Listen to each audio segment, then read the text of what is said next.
بسم اللہ الرحمن الرحیم۔ السلام علیکم۔ ایک دفعہ عراق کے اندر سلطان صلاح الدین ایوبی رحمۃ اللہ علیہ کی رعایا میں ایک ابن بلال نامی شخص نے مال و دولت یعنی جائیداد حاصل کرنے کی خاطر اپنے ماموں کا قتل کر ڈالا تھا۔ اس وقت ایسے مقدمات بہت کم آیا کرتے تھے کیونکہ لوگ مخلص تھے اور ریتوں کی قدر کرتے تھے۔ جب یہ واقعہ ہوا تو پوری رعایا میں خوف و ہراس کی فضا قائم ہو گئی۔ اسی وجہ سے سلطان صلاح الدین ایوبی رحمۃ اللہ علیہ نے اس کو سزا کے طور پر پھانسی کی سزا سنائی تھی اور وہ اس سزا کے سنتے ہی بہت چٹپٹایا تھا۔ اس نے اس بات سے انکار کیا تھا کہ اس کو پھانسی نہیں دی جائے، لیکن اس کی بات کو رد کیا گیا کیونکہ وہ ایک قاتل تھا اور قاتل کی سزا ہمیشہ پھانسی ہوتی ہے اور سلطان ہمیشہ شریعت کے مطابق فیصلہ کرتے تھے۔ جب کبھی آپ کو فیصلہ کرنے میں دقت پیش آتی تو آپ علماء کرام سے مشاورت کے بعد کسی بھی مجرم کو سزا جزا دیتے تھے۔ جب سلطان نے اس نوجوان کو پھانسی کی سزا سنائی تو وہ آدمی اچانک اپنی سزا سننے کے بعد مسکرا رہا تھا، جبکہ پھانسی ملنے کے بعد تو لوگ ایک دم ہی خاموش ہو جاتے تھے یا پھر ان کی حالت بہت خراب ہو جاتی تھی، لیکن ایسی کوئی بھی خاصیت اس شخص میں بالکل نہیں پائی جا رہی تھی۔ اس انسان کو کال کوٹڑی میں بھیج دیا گیا تھا اور 2 دن بعد اس کی پھانسی تھی اور اس کی پھانسی کا سب لوگوں کو انتظار تھا کیونکہ یہ خبر پوری رعایا میں آگ کی طرح پھیل چکی تھی کہ ایک بھانجے نے جائیداد کے پیچھے اپنے ماموں کو قتل کر ڈالا ہے۔ سلطان صلاح الدین ایوبی رحمۃ اللہ علیہ بھی اس پھانسی کو لے کر تھوڑا پریشان تھے کیونکہ اس انسان کا چہرہ ان کی آنکھوں کے سامنے بار بار آ رہا تھا کہ وہ اپنی سزا سننے کے بعد کس طریقے سے مسکرا رہا تھا۔ اچھے سے اچھا انسان بھی موت کی خبر سن کر خوفزدہ ہو جاتا ہے، لیکن یہ شخص بالکل بھی اپنی موت کی خبر سننے کے بعد گھبرایا ہوا نظر نہیں آ رہا تھا۔ 2 دن بعد پھانسی مقرر کی گئی تھی اور پوری رعایا کے سامنے اس کو پھانسی دی جاتی۔ سلطان صلاح الدین ایوبی رحمۃ اللہ علیہ اس میدان میں موجود تھے اور اپنی نشست پر براجمان ہو کر اس منظر کو گہری نگاہوں سے دیکھ رہے تھے۔ جلاد اس آدمی کے قریب کھڑا ہوا بلند آواز میں کہا، ابن بلال بتاؤ تمہاری آخری خواہش کیا ہے؟ جبکہ وہ آدمی اس جلاد کی بات سن کر ایک بار پھر مسکرایا تھا، جبکہ اس کی مسکراہٹ کو لوگوں نے بڑی حیرانی سے دیکھا تھا۔ سلطان صلاح الدین ایوبی رحمۃ اللہ علیہ بھی حیران ہو رہے تھے بار بار اس کے مسکرانے سے، لیکن ایک لفظ نہیں بول رہے تھے۔ جلاد بھی اس آدمی کو دیکھ کر حیران ہو رہا تھا لیکن جلد اپنی حیرانی کو چھپا لیا تھا اور جلاد چلاتے ہوئے کہنے لگا، جلد سے جلد اپنی آخری خواہش بتاؤ تاکہ ہم اس کو پورا کریں اور تمہیں پھانسی پر چڑھائیں۔ اس آدمی نے جلاد کی بات سن کر جو خواہش ظاہر کی تھی وہ وہاں موجود تمام مجمع کو اور سلطان صلاح الدین ایوبی رحمۃ اللہ علیہ کو بھی حیران کر گئی تھی۔ جلاد اس آدمی کی خواہش سن کر حیران ہوتے ہوئے کہنے لگا، تم جانتے ہو تو تم کیا کر رہے ہو؟ تمہیں اس بات کا علم ہے؟ وہ آدمی سر اثبات میں ہلاتے ہوئے کہنے لگا، ہاں میں جانتا ہوں کہ میں کیا کہہ رہا ہوں۔ میری میت کو قبر کی بجائے یا تو جانوروں کے آگے ٹکڑے ٹکڑے کر کے ڈال دیا جائے یا پھر کسی گہرے سمندر میں پھینک دیا جائے۔ جب جلاد نے اسے کہا کہ تمہاری یہ دونوں خواہشیں ناجائز ہیں، کوئی اور خواہش بتاؤ، تو اس نے کہا، پھر میری قبر میرے مکان کے اوپر بنا دی جائے، یعنی اس جائیداد کے اوپر جس کے لیے میں نے اپنے ماموں کو قتل کیا۔ اچانک سلطان گہری سوچ میں گم ہو گئے کہ اگر اسلام اجازت دیتا تو میں اس کی قبر اس کی تمام مال و دولت کے اوپر بناتا تاکہ لوگ عبرت حاصل کر سکیں کہ جس چیز کے لیے اس نے ایک قتل کیا وہ چیز اس کے نصیب میں نہیں تھی اور اپنی جان سے بھی گیا۔ پھر جلاد نے سلطان کی جانب دیکھا اور پھر سزائے موت کے قیدی ابن بلال کو کہا، تمہاری یہ خواہش بھی جائز نہیں؟ تو اس نے کہا، میں اپنی قبر کشائی کروانا چاہتا ہوں۔ سلطان صلاح الدین ایوبی رحمۃ اللہ علیہ اپنی جگہ پر بیٹھے ہوئے کہنے لگے، اے آدمی تمہارا دماغ ٹھیک ہے؟ تم کیا کہہ رہے ہو؟ تمہیں اس بات کا علم ہے؟ تم اپنی قبر کشائی کروانے کی بات کر رہے ہو؟ وہ آدمی ایک بار پھر سر اثبات میں ہلاتے ہوئے پورے مجمع کی جانب دیکھتے ہوئے کہنے لگا، جی سلطان معظم، میں اپنی قبر کشائی کروانا چاہتا ہوں، لیکن میری قبر کشائی تقریباً 1 ماہ بعد کی جائے۔ جبکہ وہاں موجود تمام لوگ حیران ہو گئے۔ اس آدمی نے سلطان صلاح الدین ایوبی رحمۃ اللہ علیہ سے وعدہ لیا کہ میری ساری جائیداد بے شک غریبوں، یتیموں، مسکینوں اور سلطنت کے لوگوں میں تقسیم کر دی جائے، لیکن آپ ہر حال میں میری قبر کشائی کریں گے۔ سلطان صلاح الدین ایوبی رحمۃ اللہ علیہ نے سن کر جلاد کو حکم دیا کہ اس شخص کو پھانسی دے دی جائے اور اس کی میت کو اس کے خاندان کے پاس بھیج دیا جائے، جبکہ وہ خود حیران و پریشان اپنی جگہ سے اٹھ کر محل کی طرف روانہ ہو گئے تھے۔ انہیں سمجھ نہیں آ رہا کہ یہ کیسی خواہش ہے، ایسی عجیب خواہش کرنے والا انسان ان کے سامنے کبھی نہیں آیا تھا۔ لوگ بہت عجیب عجیب خواہشات ظاہر کرتے تھے، لیکن اس انسان کی آخری خواہش نے تو ان کو بھی حیران کر دیا تھا۔ وہ مسلسل اس آدمی کے بارے میں سوچے جا رہے تھے۔ ابن بلال کا قد تقریباً 4.5 فٹ کے قریب تھا۔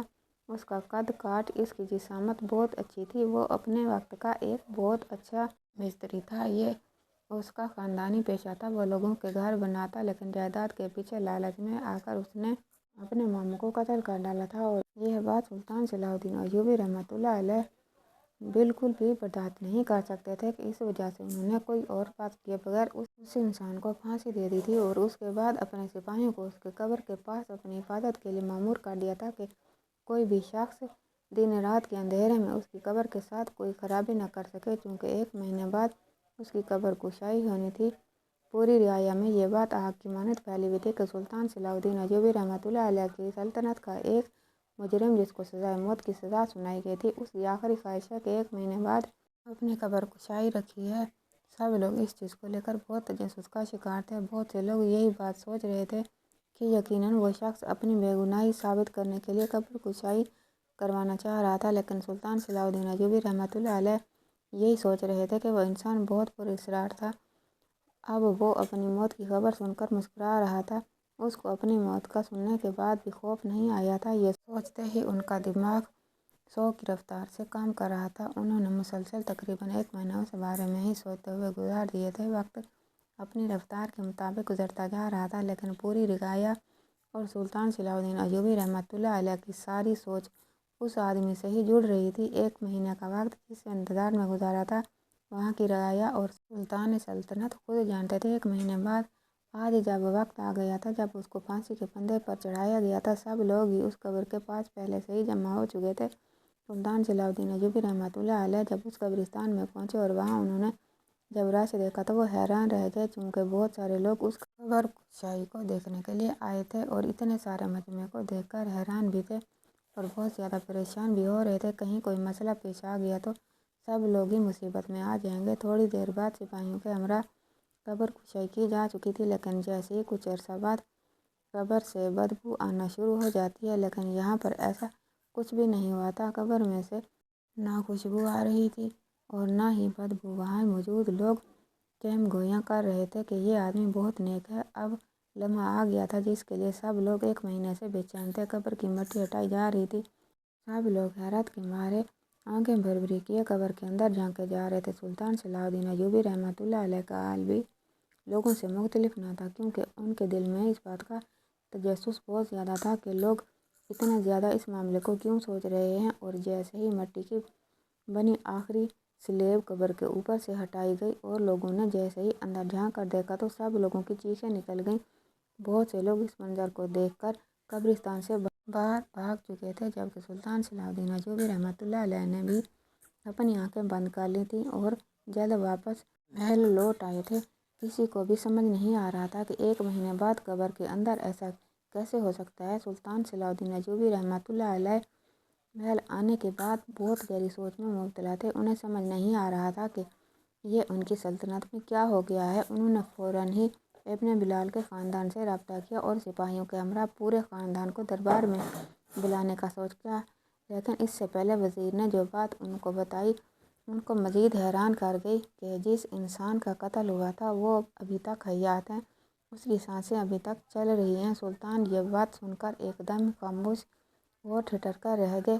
اگر وہ انسان بچ جاتا تو سلطان صلاح الدین ایوبی رحمۃ اللہ علیہ اپنے غصے میں آ کر آج ایک غلط فیصلہ کر چکے تھے، لیکن جو منظر آج وہ قبر کے اندر دیکھ کر آئے تھے اس کے بعد انہیں کچھ بھی سمجھ نہیں آ رہا تھا۔ سپاہیوں کے ہمراہ اس آدمی کے خاندان کو طلب تو کر لیا گیا، لیکن وہ آنے کا نام ہی نہیں لے رہے تھے۔ سلطان صلاح الدین ایوبی رحمۃ اللہ علیہ بھی ان لوگوں کا انتظار شدت سے کر رہے تھے کہ اچانک ہی دربار کے اندر سپاہی داخل ہوئے اور ادب سے سر جھکا کر کہنے لگے، سلطان معظم وہ لوگ آ چکے ہیں اور آپ سے ملنے کی خواہش مند ہیں۔ سلطان صلاح الدین ایوبی رحمۃ اللہ علیہ نے فوراً ہی ملنے کی اجازت دے دی۔ تھوڑی دیر بعد وہی ایک بوڑھی عورت اور اس کے ساتھ ایک نقاب پوش عورت محل کے دربار میں داخل ہوئیں۔ اس عورت کے ساتھ جو نقاب کے اندر عورت تھی وہ کوئی ادھیڑ عمر معلوم ہو رہی تھی۔ اس کی گود میں ایک معصوم سا بچہ بھی موجود تھا۔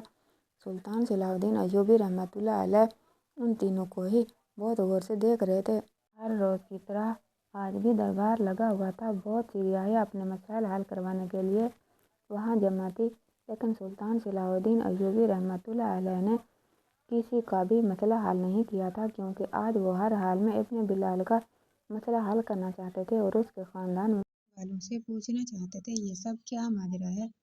سلطان صلاح الدین ایوبی رحمۃ اللہ علیہ نے اپنا گلا کھنکارا اور اس عورت کی جانب دیکھتے ہوئے کہنے لگے، اے بوڑھی ماں، تم جانتی ہو کہ ہم نے تمہیں یہاں پر کیوں طلب کیا ہے؟ وہ عورت یہ بات سن کر کہنے لگی، سلطان معظم، مجھے معلوم نہیں ہے کہ آپ نے ہم کو یہاں کیوں بلایا ہے، نہ جانے ہم لوگوں سے کیا خطا سرزد ہو گئی ہے، اگر ہم سے کوئی خطا ہو گئی ہے تو ہمیں معاف کر دیں۔ سلطان صلاح الدین ایوبی رحمۃ اللہ علیہ نے اس بوڑھی عورت کی بات سنتے ہی کہا، نہیں نہیں، تمہاری کوئی غلطی نہیں ہے، بس آپ سے چند ایک سوالات پوچھنے ہیں، ان کا جواب ہم آپ سے جاننا چاہتے ہیں، اگر آپ ایمانداری سے بتا دیں اور اس میں ذرا بھی جھوٹ کی ملاوٹ نہ ہو، کیونکہ اگر تم نے ہم سے جھوٹ بولا تو یقین جانو ہم تمہاری عمر کا لحاظ بھی نہیں کریں گے اور تمہیں کال کوٹڑی میں بند کر دیں گے۔ بوڑھی عورت خاموشی سے سر جھکا گئی، کہنے لگی، سلطان معظم، ہم مرتے مر جائیں گے لیکن جھوٹ نہیں بولیں گے۔ سلطان نے یہ بات سنی تو وہ کہنے لگے، تو ٹھیک ہے، ہمیں بتاؤ کہ تمہارے بیٹے نے تمہارے بھائی کو کیوں مارا؟ وہ بوڑھی عورت سلطان صلاح الدین ایوبی رحمۃ اللہ علیہ کی جانب دیکھتے ہوئے کہنے لگی، سلطان معظم، اب ان سب باتوں کا کیا فائدہ، جب میرا بیٹا اس دنیا سے جا چکا ہے، جس نے قتل کیا تھا اس کو سزا مل گئی ہے، کوئی فائدہ ہی نہیں ہے ان ساری چیزوں کا۔ سلطان نے یہ بات سنی اور اس عورت کی کرتے ہوئے کہنے لگے، جتنا سوال میں نے تم سے کیا ہے اس کا جواب دو، مجھے یہ نہ بتاؤ کہ کیا صحیح ہے اور کیا غلط۔ جب اس عورت نے سلطان کو غصہ کرتے دیکھا تو وہ فوراً ہی کہنے لگی، سلطان معظم، میرے بیٹے نے اپنے ماموں کا قتل غصے میں آ کر کیا تھا، میرے شوہر نے اپنے وقت میں ایک زمین خریدی تھی اور اس کے بعد میرے شوہر بہت زیادہ بیمار ہو گئے، جس کی وجہ سے ہم نے میرے شوہر کے بھائی سے کچھ پیسے ادھار لیے تھے، لیکن ہمارے حالات اتنے زیادہ پیچیدہ ہو گئے تھے کہ ہم اس ادھار کو واپس نہیں کر پا رہے تھے۔ میرے شوہر بہت جلد اس بیماری سے لڑتے لڑتے اس دنیا سے کوچ کر گئے تھے، جس کی وجہ سے ہم مزید ٹوٹ چکے تھے، ہمارے گھر کا واحد کفیل میرا شوہر ہی تھا۔ میرے شوہر کے مر جانے کے بعد گھر کی ساری بھاگ دوڑ میرے بیٹے ابن بلال نے سنبھالی تھی، وہ بھی اپنے باپ کی طرح ہی مزدور تھا، ان لوگوں کے گھر بناتا، لیکن اس کے کام میں اتنی زیادہ صفائی تھی کہ لوگ اس کو زیادہ پسند کرنے لگے تھے۔ میرے بیٹے نے اپنے ماموں سے وعدہ کیا تھا کہ وہ بہت جلدی اس کا قرض اتار دے گا، لیکن اس کے باوجود بھی میرے بیٹے کا ماموں اس بات کو قبول ہی نہیں کر رہا تھا اور ہر روز ہی ہمارے گھر میں آ کے شور مچاتا تھا۔ کچھ دنوں بعد تو اس نے حد ہی کرنا شروع کر دی تھی اور روز بہت برے لوگوں کو ہمارے گھر بھیج کر ہنگامہ کروا دیتا تھا۔ یہ سب کچھ میرے بیٹے کو بہت ناگوار گزر رہا تھا۔ ہمارے گھر میں میری ایک جوان بہو بھی موجود ہے اور اس کا چھوٹا بچہ بھی ان سب چیزوں کو دیکھ کر بہت زیادہ ڈر رہا تھا۔ ایک روز میں اپنے کام سے باہر گئی ہوئی تھی اور میرا بیٹا کمانے کے لیے کام پر گیا ہوا تھا کہ پیچھے سے وہ ہمارے گھر آ گیا، زور زور سے دروازہ پٹکنے لگا۔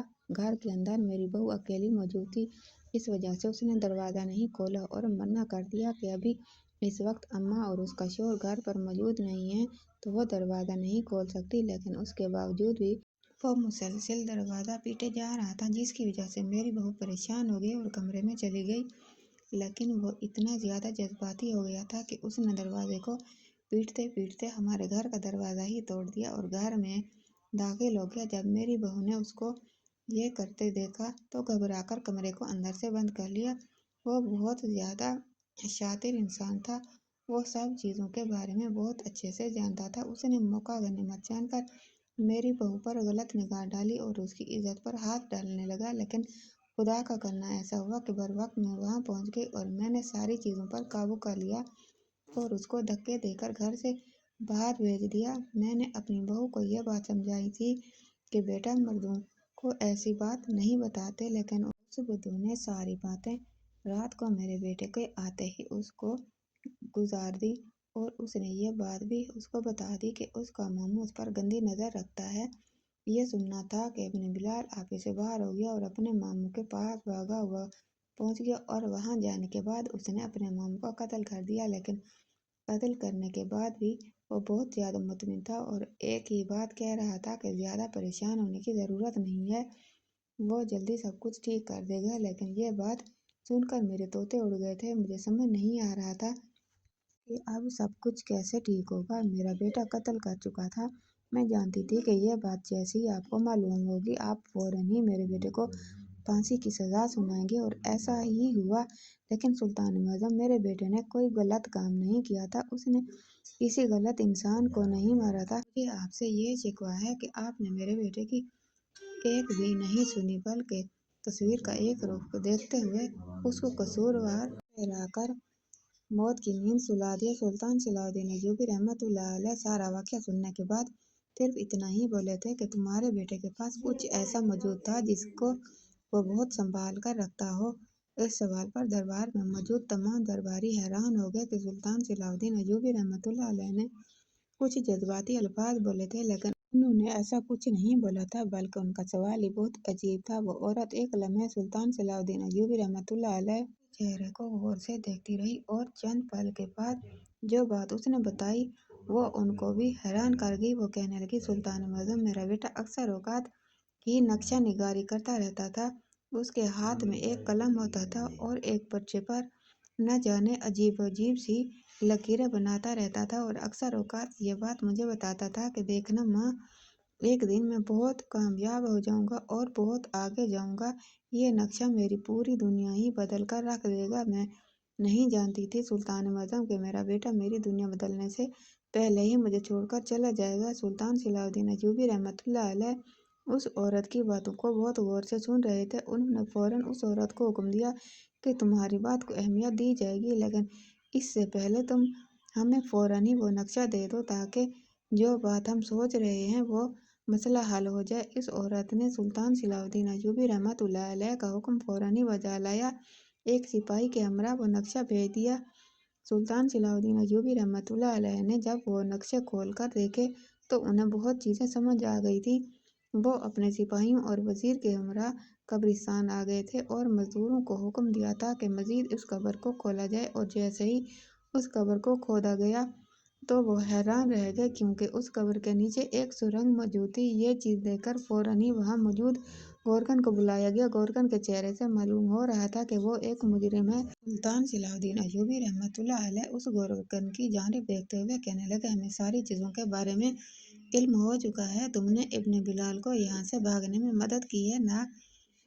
کیا تم اس بات سے ناواقف ہو؟ مجرم کی مدد کرنے والا بھی مجرم ہی کہلاتا ہے۔ وہ آدمی انکار میں ہلاتے ہوئے کہنے لگا، سلطان اعظم، میں معافی چاہتا ہوں، مجھے یہ سب کرنے کے لیے ابن بلال نے کہا تھا۔ ہم دونوں بچپن کے ہی بہت اچھے دوست ہیں، اگر میں اس کا ساتھ نہ دیتا تو یہ غداری ہو جاتی، اور میں ایسا نہیں کرنا چاہتا تھا۔ سلطان صلاح الدین ایوبی رحمۃ اللہ علیہ نے اس گورکن کی جانب دیکھا اور پوچھنے لگے کہ بتاؤ اس وقت وہ کہاں ہے؟ چونکہ جب ان لوگوں نے قبر کشائی کی تھی تو وہاں پر ابن بلال کی لاش بھی موجود نہیں تھی، نہ ہی کسی قسم کا کفن موجود تھا۔ اسی وجہ سے ہی سب لوگ حیران ہو گئے تھے۔ گورکن یہ بات بتانے میں ہچکچا رہا تھا، لیکن سلطان صلاح الدین ایوبی رحمۃ اللہ علیہ کی گرجدار آواز پر وہ سارا کچکچٹا کھول کر رکھ چکا تھا کہ ابن بلال اس قبر سے نکلنے کے بعد پاس ہی گاؤں میں اپنی زندگی بسر کر رہا ہے۔ سلطان صلاح الدین ایوبی رحمۃ اللہ علیہ نے یہ سنا تو وہ فوراً ہی اپنے سپاہیوں کے ہمراہ اس گاؤں میں پہنچ گئے۔ وہاں کے لوگ سلطان کو بہت حیران نگاہوں سے دیکھ رہے تھے کہ سلطنت کے بادشاہ یہاں پر کیا کر رہے ہیں، لیکن سلطان نے کسی پر بھی توجہ نہیں دی تھی، اور وہ فوراً ہی ابن بلال کے ٹھکانے پر آئے تھے جہاں کا راستہ گورکن نے بتایا تھا۔ سلطان اس گھر کے بہت قریب موجود تھا اور ایک انسان کو بہت غور سے دیکھ رہا تھا جس کی پشت نظر آ رہی تھی، اور وہ انسان ایک گھر بنا رہا تھا۔ سلطان صلاح الدین ایوبی رحمۃ اللہ علیہ اپنے سپاہی اس آدمی کے پاس بھیجے، اور ان لوگوں نے بات چیت کرنے کے بعد جیسے ہی اس کا رخ سلطان کی جانب موڑا تو ان کی آنکھیں پٹی کی پٹی رہ گئیں، کیونکہ سامنے کوئی اور نہیں بلکہ ابن بلال موجود تھا، جس کو بھرے مجمع میں پھانسی دی جا چکی تھی۔ اس نے بھی سامنے سلطان کو دیکھا تو ایک بار پھر مسکرایا۔ اس کے چہرے پر وہی مسکراہٹ موجود تھی جو آخری دن خواہش کرتے ہوئے موجود تھی۔ سلطان صلاح الدین ایوبی رحمۃ اللہ علیہ نے اس کی جانب دیکھتے ہوئے حیرانگی کا اظہار کیا اور کہنے لگے، ہمیں یقین نہیں آ رہا کہ تم زندہ ہو۔ تمہارا سارا ماجرا ہم تمہاری ماں کی زبانی سن چکے ہیں، لیکن یہ کیا معاملہ ہے؟ تم زندہ کیسے بچ گئی ہو؟ اس بارے میں ہمیں بھی بتاؤ۔ ابن بلال نے یہ بات سنی تو وہ مسکراتے ہوئے کہنے لگا، سلطان معظم، میرے گلے کی ہڈی بڑی ہے۔ جب مجھے پھانسی دی گئی تھی تو گلے کی ہڈی اس وقت بند نہیں ہوئی تھی، اور سب لوگوں کے سامنے ظاہر کرنے کے لیے میں نے اپنی سانس روک لی تھی، اور آپ سب لوگوں کو یہی لگا کہ میں اس دنیا فانی سے کوچ کر چکا ہوں، لیکن در حقیقت میں زندہ تھا، اور اپنے دماغ کو استعمال کرتے ہوئے میں نے پہلے ہی قبر کے اندر ایک سرنگ بنا لی تھی، جس کی وجہ سے میں آرام سے اپنے دوست گورکن کی مدد سے باہر آ گیا تھا۔ میں جانتا تھا کہ میں نے اپنے چچا کا قتل کیا ہے، لیکن وہ انسان ایک اچھا انسان نہیں تھا۔ اس نے میری بیوی پر گندی نگاہ رکھی تھی، اور وہ بھی عورتوں کے ساتھ بدسلوکی سے پیش آتا تھا، ان کے ساتھ بدتمیزی کرتا تھا، بہت سے معصوم لوگوں کی جائیدادوں کو ہڑپ کر چکا تھا، اور لوگوں کو قتل کرنے کی دھمکیاں بھی دیتا تھا۔ اس لیے ڈر کے مارے لوگ آپ سے شکایت نہیں کرتے تھے۔ یہ منصوبہ کافی دنوں سے بنا رہا تھا، اس وجہ سے میں اپنی قبر کے لیے نقشہ بناتا رہا تھا۔ اپنی قبر کے اندر پہلے سارے انتظامات کر لوں، اور میری سوچ کے مطابق جب میں اس کا قتل کیا تھا تو اس وقت سرنگ بھی تیار ہو چکی تھی۔ اب میں یہاں اس گاؤں میں اپنی زندگی گزار رہا ہوں، اور یہ گھر اپنے گھر والوں کے لیے تعمیر کر رہا ہوں۔ اس گھر میں تقریباً اب 10 سے 15 دن کا کام رہ گیا ہے۔ جیسے ہی یہ کام مکمل ہوگا تو میں اپنے گھر والوں کے ساتھ یہاں پر رہنے کے لیے آ جاؤں گا۔ تو آج کی ویڈیو آپ کو کیسی لگی؟ کمنٹ باکس میں رائے کا اظہار ضرور کیجیے گا، اور ویڈیو کو لائک اور چینل کو سبسکرائب کر دیجیے گا۔ کل تک کے لیے اللہ حافظ۔